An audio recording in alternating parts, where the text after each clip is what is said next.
Hello everyone, in this video I'll show you how to make a rectangle with rounded corners in Canva step by step. So let's begin. First, open a presentation or create a new presentation. Click here or use presentations.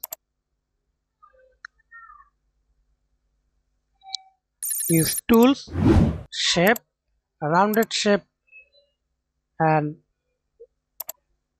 click any handle, then draw or use fixed size. Hold shift, then draw, use fixed size. Rounded corners, change shape color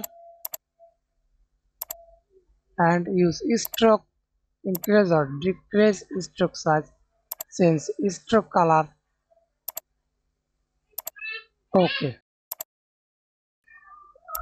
thanks for watching. Please like, comment, share and subscribe to my channel.